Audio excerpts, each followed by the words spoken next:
예, 일어나라 할렐루야 승리하라 주의 영광을 위해서 싸우라. 그런데 우리 하나님이 우리와 함께 하시고 싸워주시는 일이 분명히 여러분 삶에 나타날 줄 믿습니다. 하나님의 군대 마하나임, 하나님의 군대가 여러분과 함께 하시면 우리는 능히 이기는 역사가 나타납니다. 할렐루야 얘기하니까 우리가 지난주에 말씀 제목을 잊어버리신 분들은 없겠지요. 지난주에는 잊어버린 분도 있을 거예요. 아마 베리아라는 이름을 기억하라 그랬죠. 정말 고난은 우리에게 굉장한 유익을 주고 또 복을 준다는 것. 할렐루야 얘기하니까 그 핸델의 할렐루야 그 유명한 불후의 명곡이고 부활전에 이럴 때 많이 하죠. 그런데 핸델이라는 사람은 원래 육신에 질병이 있어가지고 병을 고치려고 애를 쓰는데 잘 고치지 못했어요. 사람들한테 돈을 빌려가 병을 고치려고 했는데 그래도 고치지 못하고 결국은 반신불수됐고 비전 접고 감옥에 들어갔습니다. 감옥에 들어가서 그가 그 고난 중에 고통 속에 그가 불후의 명곡인 이 핸델의 할렐루야 아마 이번에는 부활주일에 아는 것 같은데 아마 다음에 언제 한번 성가대에서 하면 좋겠어요. 핸델의 할렐루야, 하나님이 함께 하심으로 인해서 할렐루야를 부를 수 있는 것. 그런 얘기가 있습니다. 서영 속담에 흐르는 시냇물에 돌을 치우지 마라. 돌을 치우면 시냇물이 노래를 잃어버린다. 이렇게 말한 것처럼 우리의 삶 속에 고난의 돌을 치워버리면 그게 없으면 아름다운 소리가 나지 않는다는 거죠. 그래서 인생은 고난과 역경을 통해서 아주 아름답게 연결가는 좋은 신앙으로 바뀌기 때문에 너희가 여러 가지 고난을 당하거든 온전히 기쁘게 여겨라. 이렇게 성경에 말한 의미를 정말 우리의 삶 속에서 경험하고 깨닫고 찾고 여러분의 것이 되는 그런 축복이 있기를 예수 이름으로 축원합니다. 탈무드에 보면은 그 항해하는 배에 여러 부류의 사람들이 탔습니다. 탔는데 서로 자랑하는 거예요. 이야기하는 거예요. 나는 장사하러 가는데 많은 물건들을 잔뜩 싣고 가요. 이것을 팔아가지고 큰 돈을 벌 것이라고. 그리고 또 한 사람은 나는 검은 보석이 많이 있다고 그런 자랑을 많이 했어요. 그걸 가지고 또 여러 가지로 팔거나 하면서 많은 돈을 챙기고 한다고 그래 자랑했어요. 또 하나 당신은 뭘 자랑해요? 아무것도 가진 게 없고 당신은 뭐 하는 사람이에요? 그러니까 나는 기술자입니다. 가진 건 없지만 기술자입니다. 그리고 또 한 사람은 자기는 학자라는 거예요. 그런데 가난하다는 거예요. 아무것도 없다는 거예요. 그래 항해하는 도중에 해적선이 나타났어요. 해적선이 나타나가지고 그 배가 배의 해적들한테 그냥 다 유린당했죠. 보석이고 금이고 다 빼앗겼어요. 그리고 빈손이 다들 됐죠. 그래서 목적지 갔고 1년 후에 그들이 다시 만났는데 첫 번째, 두 번째 사람은 다 거지가 되어 있고 세 번째 기술자는 자기는 일을 해서 돈을 벌고 잘 산다고 얘기하고 있고 학자도 다른 데서 사람들을 가르치면서 존경받고 넉넉하게 살고 있다라고 얘기하고 있습니다.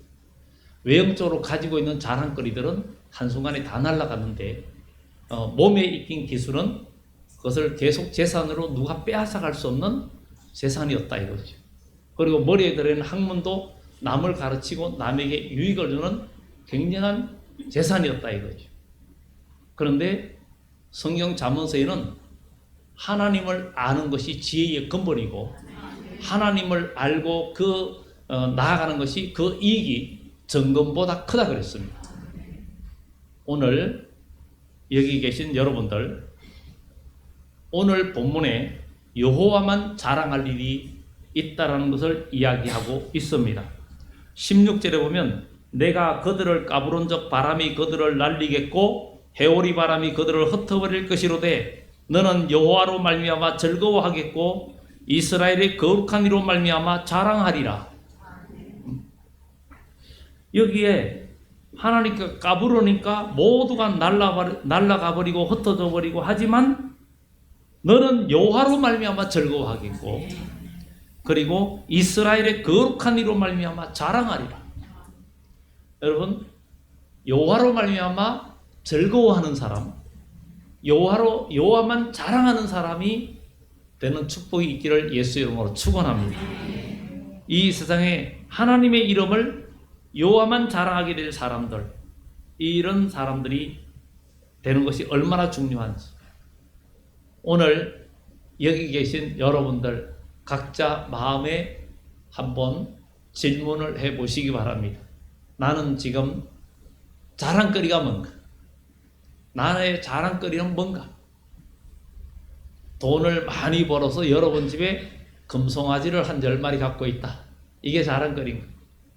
금송아지 있어도 평생 그거 아까워서 못 쓰고 있다가 나중에 누가 주인이 될지 몰라요. 누가복음의 어리석은 부자처럼. 그는 많은 것을 농사를 짓고 곡간이 많이 채웠는데 안 되겠다. 더 큰 곡간을 짓고 많이 채웠어요. 그리고는 내 영혼아, 내가 여러 해 쓸 물건을 많이 쌓아두었으니 이제 먹고 즐기자. 그런데 하나님께서 어리석은 자여, 오늘 밤에 내가 내 영혼을 데려가겠다.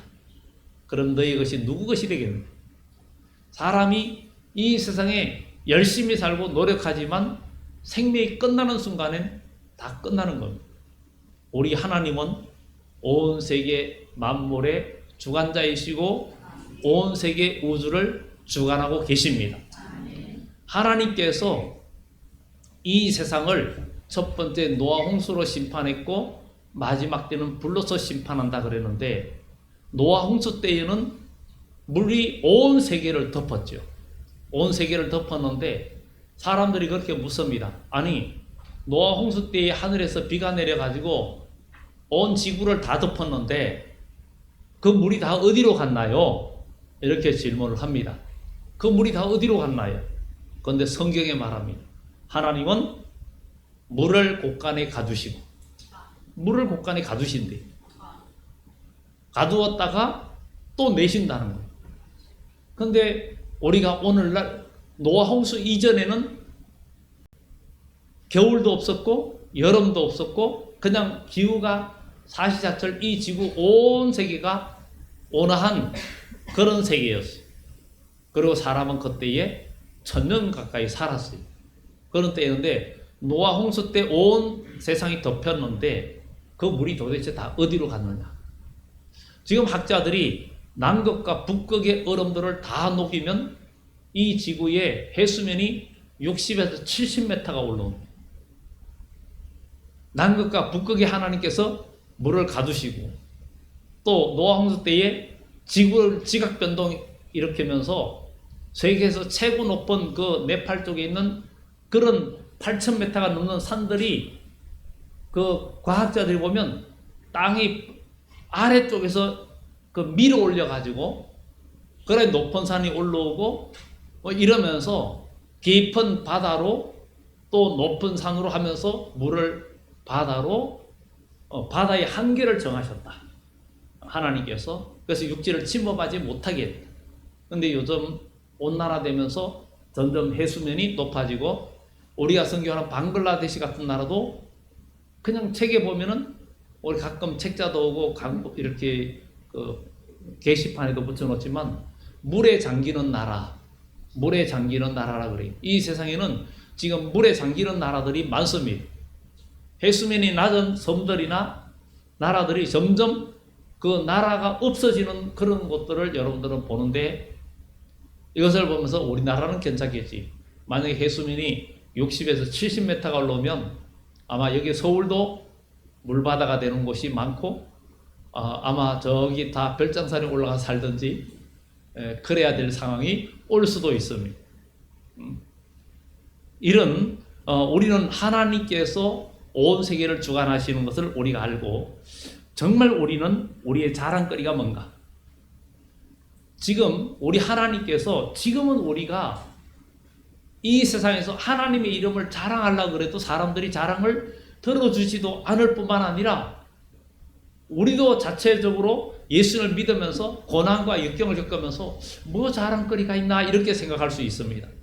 그러나 예수 그리스도를 믿고 믿음 안에서 성령을 체험하고 하나님의 함께 하심을 경험하고 하나님의 능력을 경험한 자들은 하나님의 이름을 자랑합니다. 하나님이 나와 함께 하시고 나를 이끌어 주시고 나를 세워 주시고 나를 도와주시고 나를 치료하시고 나와 함께 하시는 일들을 자랑하는 사람들이 있습니다. 오늘 여기에도 우리 주님을 자랑하는 사람들 있습니다. 여러분들은 무엇을 자랑할 수 있는가를 생각해 봐야 돼요. 나는 이 세상에 자랑거리 있는데 하나님의 이름, 예수님의 이름을 자랑할 것이 있는가? 그런데 오늘 성경은 이 16절에 여호와를 자랑하리라. 이스라엘의 거룩한 이로 말미암아 자랑하리라. 하나님을 자랑한다는 거예요. 이 세상에 완전한 자랑거리는 여호와만 자랑하는 것이 최고의 자랑거리라는 거예요. 이 자랑은 영원히 가기 때문에 요한일서에서 말하는 이 세상, 너희가 이 세상이나 이 세상에 있는 것들을 사랑하거나 자랑하지 마라. 이 세상에 있는 것들은 육신의 정욕과 안목의 정욕과 육신의 이생의 자랑이라. 이 세상도 정욕도 다 지나가되 하나님의 뜻을 행하는 이는 영원히 거하는 일. 영원한 자랑거리가 있다는 것. 여러분, 이 세상에 잠깐의 것으로 자랑해도 그것은 잠깐입니다. 내가 뭔가 가장 새로 나온 신상 최고 좋은 뭔가 샀어요. 잠깐의 자랑이에요. 얼마 안 했으면 이 사람도 사고 저 사람도 사고 그게 1년 2년 흘러가다 보면 그때 자랑거리가 이제는 낡아버려요.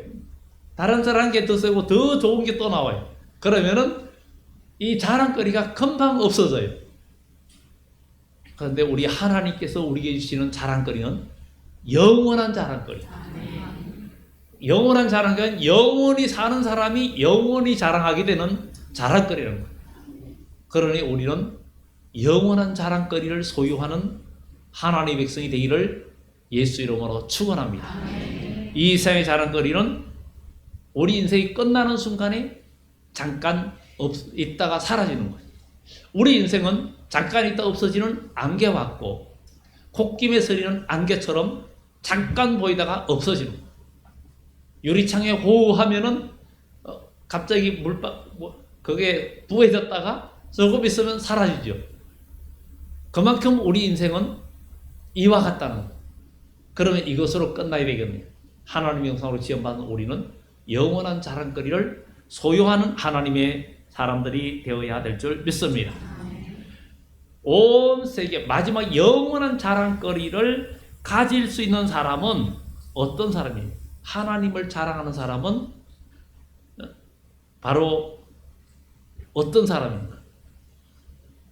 예수 그리스도를 믿고 그 믿음 안에서 주님의 인격을 닮아가는 사람은 바로 영원한 자랑거리를 소유하게 된다는 거예요. 이 세상의 것은 영원한 자랑거리 없습니다. 한때는 잘 나가던 사람도 어느 날 거지가 되고 지난주에 걸밥 얘기도 했지만 정말 이 세상은 이렇습니다. 그러나 하나님을 경외한 자는 영원히 자랑하는데 사람은 죽으면 끝이 아니기 때문에 그렇습니다. 우리는 죽으면 끝이 아니라 분명히 부활이 있고 예수님이 오실 때 죽지 아니할 몸으로 변화되는 역사가 있다라는 것입니다. 우리는 이런 것을 우리가 소망 삼고 나가야 되겠다. 오늘날 사람들이 황금 만능 또 없어지는 여러 가지 돈 이런 것을 자랑하지만 그것은 잠깐입니다. 자랑하다가 아주 낭패본 왕이 있어요. 남왕국의 13번째 왕인 히스기야 왕. 히스기야 왕이 남왕국 유다에서는 하나님을 잘 섬기는 그 내왕 중에 하나였어요. 여러분들 열왕기서는 선지자적인 입장에서 그 남북 왕국의 역사를 아주 잘못과 잘한 것과 못한 걸 적나라하게 기록이 된 것이 열왕기상하예요. 근데 역대기는 제사장 입장에서 다윗 왕국의 남왕국을 중심해서 제사 입장에서 기록을 했는데 좋은 면을 부각하면서 영적인 면과 은혜로운 면을 많이 부각했어요. 그래서 여러분들이 열왕기와 역대기를 잘 보면 열왕기는 온전한 그대로 역사서고 역대기는 학사 에스라가 제사장으로서 그가 그 하나님의 나라에 대한 장점들을 믿음 안에서 이렇게 좋은 면을 많이 부각시키면서 기록되어 있는 것이 바로 역대기라는 거예요. 그래서 우리는 정말 오늘 이 성경 안에서 우리 믿음의 사람들이 많은 이 자랑거리를 찾고 있지만 이 히스기야 왕이 병들었다가 죽을 병이 걸렸는데 하나님께 기도하면서 나았어요. 하나님께서 내가 너를 15년 더 살게 해주겠다. 병이 나았어요. 그리고 해그림자가 거꾸로 돌아가는 기적까지 보여주었어요. 그런데 그리고 난 후에 병이 들었다가 나았다, 죽을 병이 걸렸다가 나았다는 소식을 듣고 이제 신흥 바벨론이 드디어 아수르는 이제 세태기로 접어들 무렵, 아직 세태기에 접어들진 않았어요. 바벨론이 아직 기죽고 있는 그런 상황인데 히스기야와 이스라엘과 동맹도 하고 축하도 할 겸 사절단을 보냈어요. 보냈는데 히스기야 왕이 마음이 들떠가지고 왕궁의 보물들, 그 곳간의 모든 것들을 다 보여줬어요. 보여주고 나니까 바벨론의 사신이 탐이 난 거예요. 야, 이스라엘에 가니까 보물도 많고 검은보화도 많고 그런 욕심이 뭐 그냥 야, 저거 우리가 가졌으면, 그래 생각하면 결국은 바벨론이 점점 나부콜라살과 너부갓네살을 통해서 아주 강성한 나라가 되었죠. 드디어 너부갓네살이 이스라엘을 침략해 들어오고 그 왕궁에 있는 보물들을 다 빼앗깁니다. 아무것도 없어지는 거예요. 여러분, 하늘의 보화를 쌓는 삶, 영원히 사는 나라에서 여러분들이 누릴 수 있는 보화를 쌓는 그런 아름다운 삶을 우리가 살아야 될 줄 믿습니다. 그러면 우리는 여호와를 자랑하는, 오늘 여호와만 자랑하게 될 사람은 어떤 사람들이냐? 우리는 하나님의 이름을 어떻게 자랑할 수 있는 사람이 될까? 우리 한번 생각해 봅니다. 그것은 첫 번째로 여호와가 붙드는 사람입니다. 여호와가 붙드는 사람, 하나님이 붙드는 사람. 8절 9절에 보면 그러나 나의 종도 이스라엘아, 내가 택한 야곱아, 나의 벗 아브라함의 자손아, 하나님께서 나의 벗이라고 했어요. 우리는 하나님과 계속 교통함이 있으면 하나님께서 벗이라고 그래요. 원래 벗은 서로 이야기를 주고받잖아요. 여러분들이 정말 친한 친구는 같이 잠을 자면 밤새 너무 이야기하다가 새벽까지 하다가 잠을 제대로 못 자고 이야기하는 일들이 있지 않았습니까? 그런데 벗이 아는 사람은 이야기를 몇 마디 안 하잖아요. 얘기도 잘 안 하잖아요. 하나님과 우리가 기도하고 예배하면서 교통하고 관계가 있는 사람이, 하나님과 교통하는 사람이 나의 벗 야곱아, 나의 벗 아브라함아, 이런 소리를 들을 수 있는 거 아닙니까? 하나님과 교통함이 있어야 됩니다. 하나님의 음성을 듣는 삶이 되어야 됩니다. 이것은 듣는 게 어려운 게 아닙니다. 우리의 마음을 비고 우리가 회개하고 예수 그리스도를 나의 마음속에 모시고 기도하면 성령이 우리 속에 역사하면 성령의 음성을 듣게 되는 겁니다. 성부, 성자, 성령의 음성이 우리에게 들려지는 겁니다. 그럴 때 우리는 진정한 승리가 있는 것입니다. 누가 나를 붙들어 주느냐가 아주 중요한 거예요. 여러분, 누가 여러분들을 붙들고 있습니까? 다른 사람이 붙들고 있습니까? 돈이 여러분을 붙들고 있습니까? 명예가 붙들고 있습니까? 정치의 맛을 본 사람들은 그 정치에 그냥 거기에 마약에 중독돼가지고 계속 그쪽으로 나가고 싶어 합니다. 권력이라든가 이런 걸 잡아보면 거기에 빠진 사람은 그것을 계속 잡고 싶어 합니다. 그래서 독재가 있고 오랫동안 장기 집권의 욕망을 가지고 있는 거. 이건 피할 수가 없는 거예요. 사람은 이런 것이 있어요. 뭐 어디에 붙잡혀 있느냐? 누가 붙들고 있느냐? 어디에 붙잡혀 있느냐? 여러분들 어떤 분들을 이야기해 보면 나는 지금 어떤 일을 시작했는데 그만둘 수도 없고 할 수도 없고 지금 거기에 붙들려 가지고 일을 하고 꼼짝도 못하는 거예요. 그럼 뭐라 그래요? 그 일에 붙들린 사람이에요. 그 일에 오도 가도 못하고 거기에 붙들리는 사람. 여러분들도 뭔가 붙들려 있는 가능성이 많습니다. 이러지도 못하고 저러지도 못하고 그 일을 계속하는 것은 거기에 붙들린 사람이에요. 그러면 우리는 세상에 이렇다면 하나님께 붙들린 사람이 되어서 내가 주님께 붙들려서 주님의 뜻이 아니면 이리 가지도 못하고 저리 가지도 못하고 주님께서 말씀하시면 가고 주님께서 서라 하면 서고 내 마음대로 못하는 사람.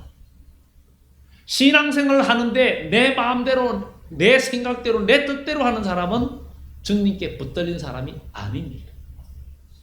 주님께 붙들린 사람은 내 마음대로 못해요. 무슨 일이 있어도 하나님께 묻습니다. 다윗은 전쟁마당에 블레셋이 쳐들어왔는데 하나님 앞에 여호와여 내가 올라가리까 말리까. 아니 이게 세상 사람이 들으면 저 정신 그러죠. 아니 지금 저기 쳐들어왔는데 당연히 싸우러 가야지. 저기로 왔는데. 근데 다윗은 하나님 어쩌지요? 지금 싸우러 올라가야 돼요? 말아야 돼요? 올라가라. 전쟁에서 이겼어요. 저걸 다 흩어버렸어요. 그게 바알브라심 흩어버렸다는 거. 두 번째 또 공격해 왔어. 하나님 어떡할까요? 싸우러 갈릴까 말릴까? 이번에는 올라가지 말고 저기 뒤에 가서 매복해라. 그리고 뽕나무 꼭대기에서 발걸음 소리가 들리거든 기습 공격해라. 하나님 말씀대로 했더니 완전 승리했어요. 하나님께 붙들리니까 다윗이 어디로 가든지 이기게 하셨다 그랬어요. 하나님의 손에 붙들려야 이기는 역사가 나타나는 거예요. 그렇지 않습니까? 하나님의 손에 붙들려야 어디로 가든지 이기죠. 하나님의 손에 안 붙들리고 내가 이 세상을 이길 수가 없어요. 모든 환경을 이길 수가 없습니다. 주의 손에 붙들리면 이기는 역사가 나타날 줄 믿습니다.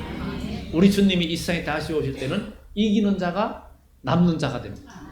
이기는 자가 이 모든 것을 유업으로 얻는다 그랬어요. 우리는 죄에서 자유하고 모든 인간의 욕망에서 벗어나야 돼. 그것에 붙들려 있으면 하나님 앞에 아무런 헌신도 섬김도 할 수가 없습니다. 그냥 종교 생활이죠. 우린 종교 생활에서 벗어나서 신앙 생활이 되고 믿음 생활이 되어지는 그런 축복이 있기를 예수 이름으로 축원합니다. 하나님의 손에 붙들린 사람. 이제는 나는 하나님의 뜻이 아니면 하나님께서 확신을 주지 않냐면 그냥 그대로 있는 거예요. 사울왕은 보세요. 블레셋이 쳐들어왔을 때 사무엘이 내가 언제쯤 가겠소 그랬어요. 근데 저건 쳐들어왔는데 군인들은 동요하죠. 아 이거 큰일 났네. 왜 사무엘 선지자가 온다 해놓고 안 오지? 약속을 왜 어기지? 마음이 조급해가지고 하나님 벗게 가져와. 그리고 자기가 그냥 제사를 덜어버렸어요. 덜이고 나니까 사무엘이 오네. 이게 무슨 일이요? 아니 좀 빨리 오시지. 사울은 사무엘한테 책망을 받았어요. 당신도 오지 않고 저건 내 백성들 흩어지고 막 변명을 대요. 그런데 책망을 받죠. 당신이 하나님을 버리고 이렇게 위반했으니 하나님께서 당신을 버릴 것이다. 여러분, 사울은 점점 망하고 계속 패하고 다윗은 점점 왕성해지고 다윗은 어디로 가든지 이겼어요. 우리의 삶 속에서도 하나님이 여러분들을 붙들어 주시고 하나님께 붙들린 자가 돼요. 내가 붙드는 게 아니라 하나님께서 나를 붙들어 주셔야 돼요. 그러면 여러분 마음대로 못 가잖아요. 어린아이가 길을 가는데 쬐끄만 아이 가는데 어린아이가 엄마 손을 붙들고 가면은 가다가 넘어지면 그대로 넘어져요. 그대로 넘어져 코피 날 수도 있어요. 근데 엄마가 아이 손을 꼭 붙들고 가면 넘어져도 그냥 그대로 달립니다. 안 넘어져요. 주님의 손에 붙들린 자가 승리합니다. 예수님 손에 붙들린 자가 승리합니다. 나의 종 나의 택한 야곱 나의 벗 이스라엘 아브라함의 자손아, 내가 땅 끝에서부터 너를 붙들며 땅 모퉁이에서부터 너를 부르고 내게 이르기를 너는 나의 종이라. 내가 너를 택하고 싫어버리지 아니하였다 했노라. 실정되지 않고 싫어하지도 않는다는 거예요. 하나님께서 우리를 붙들어 주신다는 거예요. 하나님의 사랑의 불길에 붙들린 사람, 이 사람은 어디로 가든지 이기게 되고 하나님의 능력을 경험하는 역사가 나타납니다. 이런 축복이 있기를 예수 이름으로 축원합니다. 여러분들은 어떤 것에 붙들려 있습니까? 하나님은 하나님의 사람을 붙들고는 그 사람을 통해서 영광을 받습니다. 하나님은 자기가 붙든 사람을 통해서 영광을 나타냅니다. 하나님의 영광을 세상에 나타내요. 하나님이 여러분을 다윗을 붙드니까 다윗을 통해서 온 세상에 하나님의 이름을 나타냈어요. 요셉을 붙드니까 요셉을 통해서 영광을 나타냈어요. 다니엘을 붙드니까 다니엘을 통해서 하나님 영광이 나타났어요. 여러분을 붙드시면 여러분을 통해서 하나님의 이름이 높아집니다. 이것이 승리하는 비결입니다. 왜? 세상의 주관자는 하나님이시잖아요. 모든 만물을 주관하시는 분은 하나님이시잖아요. 우리 하나님의 손에 붙들릴만 하잖아요. 세상의 명예나 세상 것에 붙들려 가지고 잠시 있다 없어질 그것에서 그냥 티끌먼지처럼 사라지는 것보다 하나님 나라 여러분의 이름이 영원히 기록되는 그 복이 있기를 예수 이름으로 축원합니다. 그러면 하나님만을 자랑하는 사람은 어떤 사람이에요? 하나님이 여호와가 함께하는 사람. 10절 두려워하지 말라. 내가 너와 함께함이라. 놀라지 말라. 나는 내 하나님이 됨이라. 내가 너를 굳세게 하리라. 참으로 너를 도와주리라. 참으로 나의 의로운 오른손으로 너를 붙들리라. 하나님은 분명히 여러분들을 붙들어 주신다고 했어요. 문제는 우리의 믿음이 회개하고 아니 자기 백성이 돼야 붙들어 주는 거예요. 그렇지 않습니까? 자기 백성이 돼야 붙들어 주는 거예요. 하나님의 손에 자기 자식은 하나님께서 아버지가 붙드는 거예요. 자기 자식 안 붙드는 부모가 어디 있습니까? 하나님은 여러분들을 정말 도와주십니다. 내가 산을 향하여 눈을 들리라. 나의 도움이 어디서 올꼬? 천지를 지으신 여호와라. 그분은 우리 졸지도 아니하고 주무시지도 아니하시고 낮의 해와 밤의 달도 너를 해하지 못할 것이다. 이 세상은 점점 어려워지잖아요. 전쟁은 점점 해결점이 보이지 않아요. 이제 이스라엘과 이란의 사이에도 지금 이런 것들이 지금 우리가 모든 세계 상황을 보면 앞으로 큰 전쟁의 밑판이 지금 깔리고 있는 것을 보잖아요. 과거에 생각도 못했는데 지금 성경대로 그대로 되어지잖아요. 요한계시록 7장에도 큰 강 유브라데에 결박한 내 천사를 향하여 우리가 우리 하나님의 종들의 이마에 인치기까지 그 바다나 바람 모든 바람을 불지 못하게 하더라. 그러나 9장 13절 14절 이하에 가서 큰 강 유브라데에 결박한 내 천사를 놓아주라 하니까 그들은 연월 일시에 세계 인구 3분의 1을 죽이기로 예비한 자들이라고 해요. 앞으로 이제는 우리가 이게 놀랍지 않은 상황이 됐잖아요. 설마 그런데 이제는 가능성이 있다. 이런 상황으로 지금 돼가고 있잖아요. 그러면 이것으로 끝나야 되느냐? 아닙니다. 우린 준비를 해야 되는 거예요. 신앙 준비를 해야 됩니다. 주님이 오실 때, 우리 주님이 올 때 온 세계가 불타는 가운데도 하나님은 시편과 서반야서에도 그렇고 이사야에서 그렇고 하나님의 택한 백성 밀실과 예비하신 보호처가 있어서 영과 육을 보호하는 일도 마지막 때 있다는 거예요. 죽음을 맛보지 않고 재림하시는 주님을 만날 때에 고린도전서 15장의 말씀처럼 우리가 다 순식간에 호련히 변화되리라. 어떤 몸으로? 죽지 아니할 몸으로, 썩지 아니할 몸으로 변화되리라. 그 샘플이 누구예요? 예수 그리스도예요. 예수님은 죽은 자 가운데 3일 만에 살아나시면서 봐라! 죽은 지 3일 됐다가 살아나셨는데 영생하는 몸, 시공간을 초월하는 몸을 가지셨어요. 왜 그럴까요? 영체이기 때문에. 그래서 하나님은 우리 인간을 동물과 같이 짓지 않고 하나님의 영을 부어 넣어주셨어요. 하나님의 영을 부어 넣어서 사람이 생명이 되게 하신지라. 그러니 우리는 하나님은 영이시니 예배하는 자가 신령과 진정으로 예배해라. 영과 진리 충만한 예배를 드려라. 여러분, 우리는 영적인 감각을 살려야 됩니다. 기도하고 회개하고 나아가면 하나님은 우리에게 이런 감각을 살려주십니다. 이럴 때 우리는 아무리 큰 어려움이 와도 낭망이 와도 하나님을 자랑하게 됩니다. 그리고 하나님께서 우리와 싸워주겠다는 것.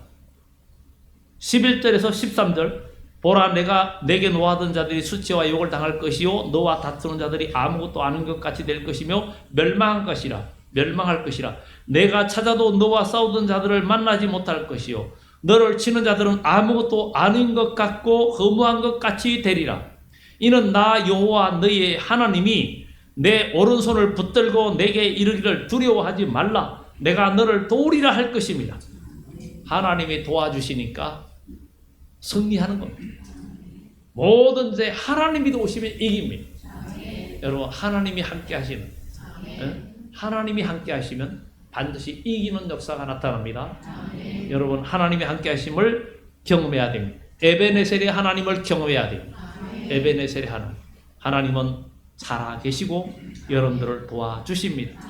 과거에 지금 예수님도 지금까지 수천 년 동안에 복음을 전하들이 순교당하고 박해를 당하고 그러면서 복음을 전했어요. 그런데 우리 주님이 오시는 심판날에는 대적하는 자들을 다 썰어버린다는 거예요. 그래서 요한계시록 11장에도 만일 누구든지 그를 대적하면 그 입에서 불이 나와서 그들을 소멸할지니 이와 같이 죽임을 당하리라. 그들이 연할 동안에 하늘을 다 비오지 못하게 하고 아무 때든지 원하는 대로 재앙으로 땅을 치리라. 누가? 하나님의 사람들이 재앙으로 땅을 친다는 거예요. 이게 심판날에는 하나님의 이름이 높아질 때다. 지금은 아니지만 지금은 진짜 하나님의 진리를 아는 사람을 구원하는 때이기 때문에 하나님께서 잠잠하고 계시는 건데, 심판날이 되면 하나님의 이름이 높아질 때는 누구를 통해서 높이느냐? 바로 하나님을 경외하고 하나님이 함께하는 사람을 통해서 하나님의 이름이 높아지고 기적이 일어나고 하나님의 심판이 이루어진다는 거예요. 모세가 애국을 초토화시킨 것처럼 이런 역사가 일어난다는 거예요. 그리고 마지막 네 번째는 15절 16절에 14절 15절 6절에 버러지 같은 너희 야곱아 너희 이스라엘 사람아 두려워하지 마라. 나 여호와가 말하노라. 내가 너를 도울 것이라. 내 구속자는 이스라엘 거룩한 이이라. 보라, 내가 너를 이가 날카로운 새 타작기기로 삼으리니 내가 산들을 쳐서 부스러기를 만들 것이고 작은 산들을 겨같이 만들 것이라. 내가 그들을 까부른적 날리겠고 해오르 바람이 그들을 흩어버릴 것이로되. 모두 이 하나님의 사람을 통해서 역사하는데 타작기기를 삼는 것은 마지막 때 종말적인 예언입니다. 하나님은 마지막 때 하나님의 손에 붙들린 자들을 추수하는 일꾼으로 쓴다는 거예요. 그래가지고 구원의 역사를 이룬다는 거예요. 요한복음 4장의 35절부터 38절에 내가 너희로 노력지 않은 것을 거두러 보내었노니 이는 뿌리는 자와 거두는 자가 기뻐하게 하려면. 이게 종말에 복음을 뿌리는 자가 있었고 다시 하면서 거두는 자가 함께 기뻐하는 때가 주님의 재림에 따르는 거예요. 이제 말씀을 정리합니다. 우리가 하나님만을 자랑할 일은 마지막 때 큰 어려움의 때가 온다는 거. 하나님을 자랑하게 될 때는, 그래서 17절 이하에 보면 가련하고 가난한 자가 물을 구하되 물이 없어서 갈증으로 그 혀가 마를 때 하나님이 응답하고 하나님께서 그를 버리지 않고 강을 내고 모든 것을 열어주는 것은 하나님께서 세상의 마지막 때에 극심한 어려움이 올 것. 이사야 앞의 내용이 극심 인시마카 여러 가지 사람들 막 세상이 너무나 어려운 상황이 올 때 하나님은 하나님을 온전히 경외하는 자에게 여호와만 자랑할 일이 생기고 그 어려운 환경 속에서 사막에 강을 내고 모든 것이 회복되어지는 그런 축복의 역사가 있다는 것을 우리는 기억하고 우리 모두 하나님만 자랑할 수 있는 여러분들 꼭 되기를. 그분만 의지하면 여러분들이 여호와만 자랑하는 사람이 반드시 된다는 것. 여러분들 이제는 삶 속에서 하나님만을 자랑하는 일들이 여러분 삶 속에 넘치기를 예수 이름으로 축원합니다. 기도합니다.